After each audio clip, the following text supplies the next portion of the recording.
यार लेकिन ये अगेंस्ट लाइन मेरी वाट ही लगा दिया। कौन लाइट है? कोर्ट कौन सी कोर्ट है?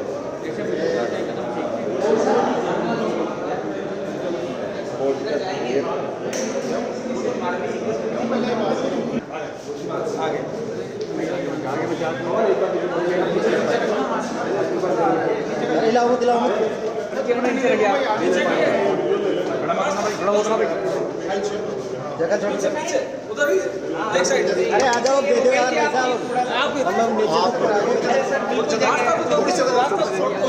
जाओ आप जाओ पीछे आगे चढ़ जाओ आप व्हीलचेयर वाले हाथ थोड़ा पीछे। अरे रुको ये हिला रहे कुर्सी। अरे आगे बताओ भाई साहब आगे एक व्हीलचेयर वाला सपोर्ट दे बस ये यार फोकस बस रोको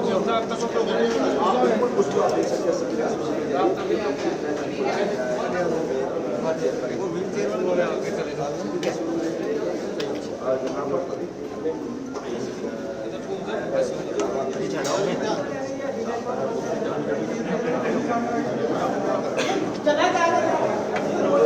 पीछे आ जाओ और पीछे आ जाओ ना अब तो यार बाहर निकलने टाइम लगेगा।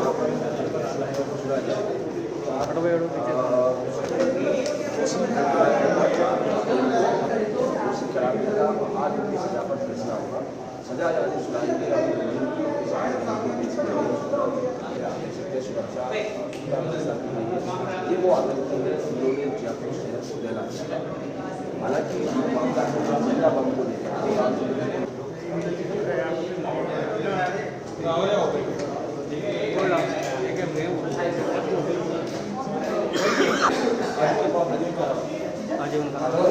आगे नहीं आगे में आगे नहीं भाई आगे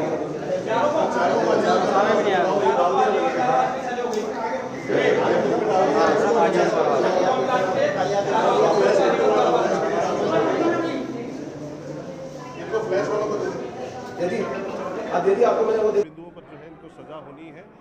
जो इस मामले में जो कई केस थे इनके ऊपर कई अलग अलग जो है इनके ऊपर मुकदमे थे जिनमें जो है आईपीसी की धाराओं में ये मुकदमे थे।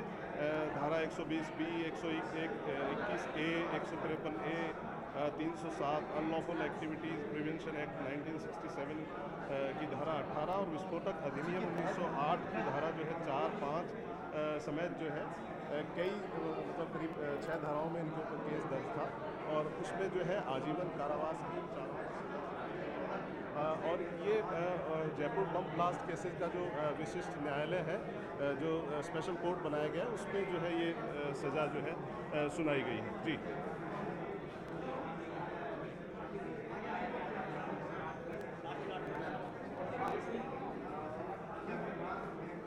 जी जी जी वो दोनों जो है अभी भी जो है पुलिस की गिरफ्त में ही है। उनको पेश किया गया है। इस मामले में इनकी जो है इन्हें कोर्ट में पेश किया गया था और उसके बाद से ये जो है कोर्ट के जो है इसमें ही है और इनको चारों को पेश किया गया है। अभी थोड़ी आप जो विजुअल देख पा रहे हैं उनमें इन चारों को आज पेश किया गया है जो ऑलरेडी जेल में है। इसके अलावा जो बाकी जो केसेस थे जयपुर बम ब्लास्ट से जुड़े उनमें भी जो है सज़ाएं हुई थी लेकिन हाई कोर्ट में जो है सबको जो है फांसी की सज़ा दी गई थी लेकिन हाई कोर्ट ने उनको जो है उनकी सज़ा को रिवोक कर दिया गया था। फिलहाल ये मामला सुप्रीम कोर्ट में पेंडिंग है और ये जिंदा बम का जो मामला है वो एक केस है जो रामचंद्र मंदिर जो चांदपोल पर है वहाँ एक जो है एक साइकिल में जो है ये बम पाया गया था। तो उस मामले में जो है इन चारों को सज़ा हुई है। ये जो चारों हैं इनमें जो है सैफुर रहमान, मोहम्मद सैफ, मोहम्मद सरवर आजमी और शाहबाज अहमद को जो है सज़ा सुनाई गई है। तो ये 2008 का 8 मई 2008 का जो ये केस है करीब 17 साल पुराना केस है। इसमें जो है करीब 71 लोग जो है मौके पर ही मारे गए थे और ये सीरियल ब्लास्ट है, सिलसिलेवार ब्लास्ट का मामला है और इसमें जो है कई जो है लोगों की मौत हुई थी। उसके बाद जो है ये मामला लगातार जो है चलता आ रहा है। पिछला जो केस था जिसमें जो मुख्य बम ब्लास्ट का जो केसेस थे उन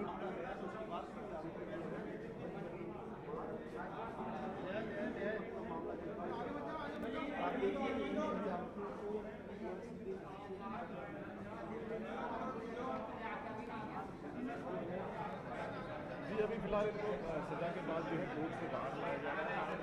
इसके बाद जो है वकील भी जो बचाव पक्ष के वकील हैं और जो अन्य वकील हैं वो मीडिया से बातचीत करेंगे। और फिलहाल आप देख पा रहे होंगे जो है जो विजुअल मिल रहे हैं, लाइव विजुअल मिल रहे हैं, उसमें देख पा रहे हैं कि किस तरह से जो है वकील भी बाहर आ रहे हैं। जो कड़ी सुरक्षा के बीच इनको लाया गया था, काफ़ी बड़ी तादाद में जो है यहाँ सुरक्षा बलों को लगाया गया था। काफ़ी जो है यहाँ सुरक्षा के इंतजाम पुख्ता है। जी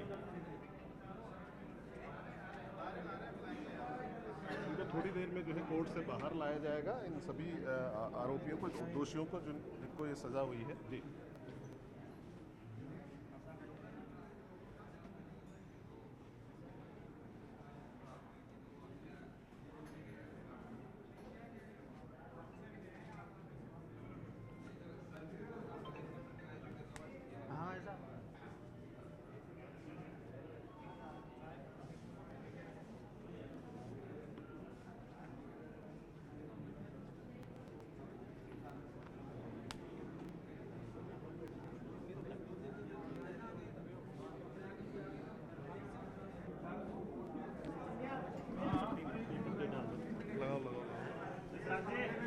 एक सेकंड दादा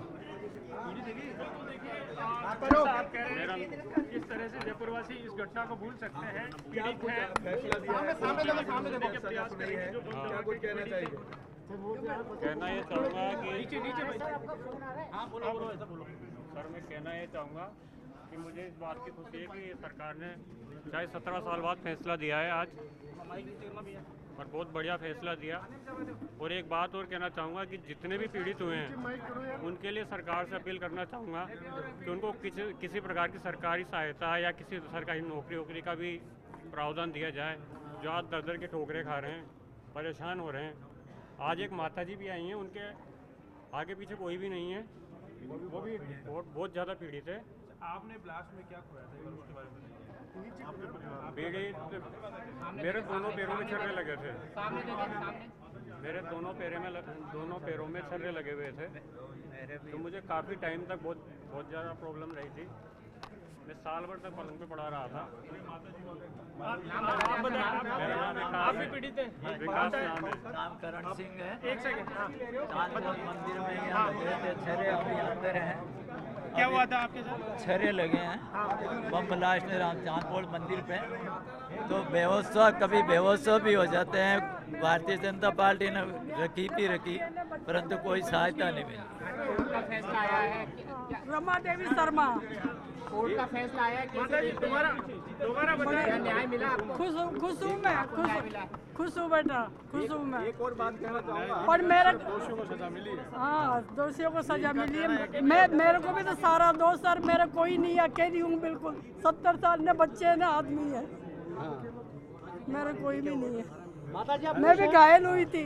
फैसले से आप पूछें क्या हुआ था उस दिन के बारे में बताया? थोड़ा बहुत याद हो तो जब बम ब्लास्ट हुआ था। अब मैं तो बेहोश हो गई थी, मेरे सिर में चोट लगी थी। ज़्यादा याद नहीं। आज फैसले बुढ़ापा भी है ना मेरा। आज फैसले सुनकर क्या कहेंगे आप? फैसला फैसले के लिए बहुत अच्छा फैसला हुआ है सर। और अच्छा अभी हुआ भी मेरा तो चेहरा बस मेरा और कर दोगे तो मैं, और मेरी आप सबको दुआ लगेंगी, दुआ लगेंगी मेरी सर। मेरा सब वो कर दोगे तो मेरा कोई नहीं, आप सब बैठे हो मेरे। हाँ सर, नाम करण सिंह है, चांदपुर मंदिर। क्या नाम है वैसा होगा? क्या नाम है आपका? करण सिंह जी, आप बताइए क्या ये फैसले को लेकर? चांदपुर मंदिर पे गए तो बम ब्लास्ट में छर्रे लगे थे, बेहोश हो गया था, सीरियस घायलों में हूँ। अभी भारतीय जनता पार्टी ने ऐसा करा कि हमारी सरकार आएगी तो हम देंगे कुछ सहायता, तो आज तक नहीं देगा, ने आज तक कुछ करा है। जब भी बुलाते हैं हम आते हैं, जाते हैं, चक्कर आ जाते हैं। बोला ब्रेन पे लगा हुआ है, आपकी आँखें चली जाएगी, याददाश्त ही चली जाएगी, इसलिए अभी तक ही अंदर ही है। आपका नाम बता दें। करण सिंह राठौर। करण सिंह की अब कैसा लग रहा है, क्योंकि जो आरोपी थे, जो मुलजिम थे, उनको आज सजा सुनाई है। हाँ, ये बहुत अच्छा फैसला हुआ है, आज होना भी चाहिए था, क्योंकि हजारों आदमियों के घायल हुए हैं।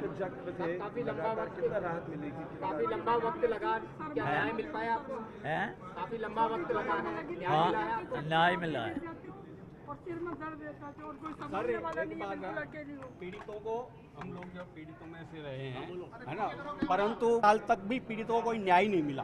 कारण ये है कि 17 साल हो जाने के बाद भी हम लोग इधर उधर धंधा करके काम करते रहे, रोजगार करते रहे, परंतु आज अगर इस फैसले के अंदर एक बात और जुड़ जाती कि जो पीड़ित हैं उनको कोई राहत मिल जाए, उनको कोई सहायता मिल जाए, या जो युवक हैं उनको सरकारी नौकरी मिल जाए। अभी जैसे विकास है ये प्राइवेट जॉब करके काम कर रहा है बेचारा, अगर जॉब मिल जाता या सरकार को राहत मिल जाती तो बहुत बढ़िया थी। ये अम्मा अकेली है हमारी। हाँ बिल्कुल अकेली। जब मेरे संग पूछ लो, मैं झूठ बोल रही हूँ तो मेरे साथ चलो पूछ लो।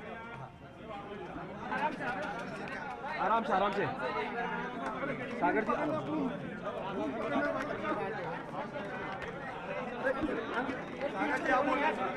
जी,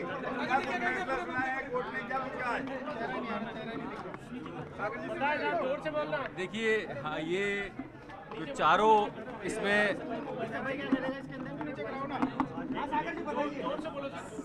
मोहम्मद सरवर, सैफुर रहमान, सैफ शाहबाज, चारों के लिए ही मैं आपको बता दूं कॉमनली यूएपी का सेक्शन 4, 5, 6 सॉरी यूएपी का सेक्शन 13 और सेक्शन इसके अंदर 18। सेक्शन 13 के अंदर 7 साल, सेक्शन 18 जो यूएपी का है उसमें आजीवन कारावास। इसी तरीके से 100A आईपीसी में आजीवन कारावास, 153A आईपीसी में 3 वर्ष, 307 आईपीसी में 10 वर्ष, और इसी के साथ एक्सप्लोजिव एक्ट का सेक्शन 4 है उसमें आजीवन कारावास, 5 में आजीवन कारावास, और इसी तरीके से एक्सप्लोजिव एक्ट 1908 का सेक्शन 6 जो है आजीवन कारावास। मतलब मोटे तौर पर हम बात करें तो सभी जो इस मामले में मुलजिमान थे सभी को कोर्ट ने आज आजीवन कारावास की सज़ा कोर्ट ने सुनाई है। सजा के बिंदु पे बहस हुई, क्या फैसला देते समय कोर्ट ने क्या कुछ कहा गंभीरता को लेकर? कोर्ट ने ये कहा कि ये जो मामला है ये किसी व्यक्ति विशेष को ही प्रभावित नहीं करता, ये राष्ट्र की संप्रभुता और अखंडता पर सीधा एक अटैक है जो पूरी दुनिया में, देश में, पूरी कंट्री को इम्पैक्ट करता है, पूरी कंट्री को प्रभावित करता है। लोगों के बरसों तक उस बात के जख्म रहते हैं जिनका भरना बहुत नेक्स्ट टू इम्पॉसिबल होता है। अभी आपने देखा यहाँ कुछ लोग ऐसे आए थे जिन्होंने, किसी ने अपने पिताजी को खो दिया तो किसी ने अपनी माताजी को खो दिया, तो कोई स्थायी रूप से, शारीरिक रूप से इसमें विकलांग हो गया, तो बरसों तक असर रहता है ऐसे अपराधों का। तो कोर्ट ने यही कमेंट किया है इस मामले में। बहस हुई, बचाव पक्ष ने कुछ दलील दी, अपनी ये सजा राहत दी जाए। सजा के में बचाव पक्ष का मेरे हिसाब से कोई और भी पीछे बात कर रहा है, माताजी वो है ना, तो सजा के पक्ष में जो बचाव पक्ष था, बचाव पक्ष का एक तो बेसिकली ये कहना था कि साहब ऑलरेडी जो इन लोगों ने 428 पे बात की है, 428 that is for set of का मैं आपको आम शब्दों में अर्थ बताऊं, समझाऊं, तो उनका ये कहना था कि मुलजिमान ने जो पुराने कनेक्टेड मैटर्स थे उसमें जितनी सज़ा भुगत ली है उस सज़ा को इसमें से सेट ऑफ किया जाए, मतलब घटाया जाए। आप ये माने कि यदि 7 साल की सज़ा है और 4 साल तक मुलजिमान में से कोई जेल के अंदर रहा है तो 7 में से 4 साल को कम कर दिया जाए। तो कोर्ट ने इस विषय में, कोर्ट की ये धारणा रही है कि साहब ये जो मुकदमा है 121(8) ये अलग प्रकरण है, इसकी ट्रायल अलग चली है, और इसके अलावा हमने अभी कोर्ट को, सुप्रीम कोर्ट के निर्णय से अवगत कराया है कि जिन मामलों में LI का प्रावधान होता है वहाँ सेट ऑफ का प्रोविज़न जो है वो लागू नहीं होता। सागर जी, जो आजीवन उम्र कैद की सजा है वो शेष जीवन पे रहेगी या क्या रहेगी, इसकी व्याख्या कीजिए। देखिए, आजीवन जो कारावास है इसका भी आज की तारीख में तो ये है कि सब आजीवन कारावास मतलब लास्ट मोमेंट तक जब है। ये अलग बात है कि कुछ अभी जो नए कानून आए हैं उसमें तो एक शब्द को इनकॉर्पोरेट किया है, शेष प्राकृत अवधि, यानी जब तक आप जिंदा रहते हैं तब तक। इस मामले में क्योंकि ये जो सेक्शंस थे ये लेटेस्ट नहीं है, थोड़े से पहले के सेक्शन हैं, तो इसमें आजीवन कारावास शब्द लिखा हुआ है। उसकी व्याख्या सुप्रीम कोर्ट ने अपने अपने तरीके से अलग अलग की है। आईपीसी में अलग डिफाइन है कि आजीवन कारावास से आप क्या अर्थ लगाएंगे, वो कितने साल का हो सकता है, और माननीय उच्चतम न्यायालय के जो फैसले आए उसमें उन्होंने अलग अलग तरीके से व्याख्या की है, जहाँ एक व्याख्या ये भी है कि जब तक आप जीवित रहते हैं तब तक आप जेल के अंदर रहेंगे। उसके अलावा कुछ व्याख्याएं ऐसी भी हैं कि वो डिपेंड करता है कि जेल के अंदर बाकी अथॉरिटी जो होती है। अदालत ने कुछ विशेष टिप्पणी की आजीवन उम्र कैद के साथ। आजीवन उम्र कैद के साथ अदालत ने यही विशेष टिप्पणी की है जो मैंने अभी आपको पहले भी बताई कि भाई ये अपराध किसी व्यक्ति विशेष के खिलाफ नहीं है, सारी सोसाइटी को इम्पैक्ट करते हैं, प्रभावित करते हैं। इसमें जैसे कुछ बिंदुओं पर कोर्ट ने बात की, मैंने अभी आपको बताया कि ये आपका जो है हमने लिखा राष्ट्रीय सुरक्षा का सवाल जो है सीधा इसमें प्रभावित होता है। आतंकवाद केवल क्या है, एक व्यक्ति या समुदाय पर हमला नहीं है, ये पूरे देश की अखंडता, सुरक्षा और स्थिरता पर हमला होता है। ऐसे अपराधी को कड़ी सजा देना सुरक्षा के प्रति हमारी प्रतिबद्धता को दर्शाता है। न्याय की भावना और पीड़ितों के अधिकार, पीड़ितों को न्याय मिलना जरूरी है। ज़्यादा से ज़्यादा सज़ा पीड़ित और उनके परिवारों की पीड़ा का सम्मान करती है, जो तकलीफ उन्होंने इतने सालों तक सही है। जब ऐसा पनिशमेंट मिलता है तो कहीं ना कहीं हम ऑनर करते हैं कि भाई ठीक है, समय तो लगा इस न्याय की प्रक्रिया में, लेकिन हमने जो विधि के अंदर उपबंधित अधिकतम दंड है वो देकर उस पीड़ा को कहीं ना कहीं उस पीड़ा की थोड़ी बहुत भरपाई करने की कोशिश की जाती है। इसके अलावा डिटरेंट, इम्पैक्ट ऑफ डिटरेंट है कि जब कोई व्यक्ति इस तरह के आतंकवादी घटनाओं में शामिल होते हैं तो यदि वहाँ कठोर सज़ा दी जाती है तो बाकी लोग भी उससे एक सबक लेते हैं कि भविष्य में इस तरह के अपराध में अगर हम शामिल रहे तो हमें भी ऐसी ही दंड मिल सकती है। राज्य की संप्रभुता की रक्षा करता है ऐसा पनिशमेंट जो है। सामाजिक संदेश जाता है पूरी दुनिया में कि ऐसे आतंकवाद जैसे जो घटनाक्रम है, घृणित अपराध के लिए सहानुभूति की कोई ज़रूरत नहीं है। ऐसे में कानून व्यवस्था के साथ कोई समझौता नहीं किया जा सकता। रिपीटिशन की संभावना को समाप्त करते हैं, मैंने बताया, राष्ट्रीय एकता और अखंडता की रक्षा करते हैं, अंतर्राष्ट्रीय उदाहरण और सहयोग की बात करते हैं कि दुनिया में देश में ऐसी घटनाओं के लिए किसी तरह की कोई नरमी बरतना किसी भी तरीके से उचित नहीं है। और ये एक प्रभावशाली न्याय प्रक्रिया को भी दोहराते हैं कि गंभीर अपराधों में किसी भी तरह की सहानुभूति की कोई जरूरत नहीं। मेरा नाम सागर तिवारी है। ठीक है, फोटो खींच। हाँ, ये मेरे सब्जेक्ट हैं इसमें तो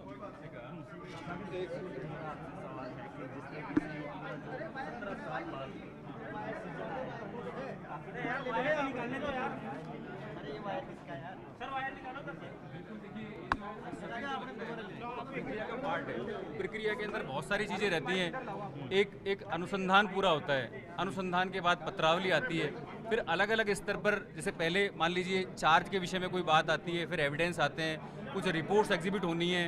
जैसे फर्दे वो 1192 जो है ऑलमोस्ट 1200 के आसपास फर्दे जो है इसमें एग्जिबिट हुई हैं। 112 गवाहों के बयान कराएं तो एक समय लगता है, लेकिन समय के बाद जब ऐसे निर्णय आते हैं तो कहीं ना कहीं ऐसा लगता है कि वो जो लंबा समय लगा उसकी कुछ हद तक शायद भरपाई हो पाए, शायद पीड़ित ये देख पाएँ, समझ पाएँ कि हाँ एक अपराध तो हुआ था, बहुत लंबा समय बीत गया, लेकिन आज हमें न्याय मिला है। लेकिन जितने ये अपराधी थे, आरोपी थे, उन्हें क्या क्या सज़ा मिली, एक बार थोड़ा सा ब्रीफ कर दीजिए। हाँ, मैंने अभी आपको बताया, वो मेरे को एक बार कागज़ दो है ना, इसमें जैसे आपको मैंने बताया, हाँ इसमें आपका 121A के अंदर इसमें LI का जो है LI की सज़ा मिली है। इसके अलावा इसमें एक्सप्लोजिव एक्ट का सेक्शन 4, 5, 6 है, उसके अंदर इसमें LI इनको मिली है। इसी के साथ में जो मैंने पहले बताया 121 से मैंने बता दिया आजीवन कारावास, 153A में 3 वर्ष, 307 IPC में 10 वर्ष और सेक्शन 13 जो UAPA का है 7 वर्ष, सेक्शन 18 के अंदर आजीवन कारावास, एक्सप्लोजिव सब्सटेंट एक्ट 1908 के सेक्शन 4 में आजीवन कारावास, 5 में आजीवन कारावास और 6 में भी आजीवन कारावास। एक सिंगल आईडी भाई क्या कुछ फैसला है, फैसले को लेकर आप लोगों की क्या प्रतिक्रिया है और आगे का क्या रूटीन रहेगा? सर, फैसले की कॉपी अभी हमारे पास उपलब्ध नहीं हुई है। जैसे ही फैसले की कॉपी आएगी उसको गो थ्रू करने के बाद में हाईकोर्ट में अपील की जाएगी। किस किस बिंदु पे न्यायालय ने हमें हमारा मत नहीं माना, उसको पढ़ने के बाद में ही हाईकोर्ट में चुनौती दी जाएगी फैसले के खिलाफ। फैसले की कॉपी आने में भी आधे घंटे का समय बाकी है। आजीवन उम्र कैद की सजा सुनाई, इसको लेकर क्या कहेंगे?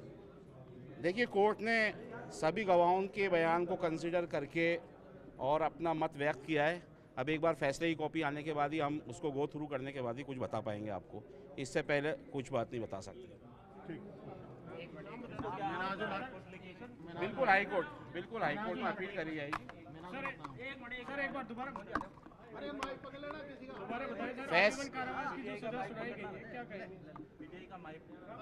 सर, आजीवन कारावास की सजा सुनाई गई, उसके खिलाफ हाईकोर्ट में अपील की जाएगी। आपका नाम बताइए। मिनहाजुल हक मेरा नाम है, जयपुर बम ब्लास्ट के मुकदमों की पैरवी कर रहा हूँ।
आगे चलो,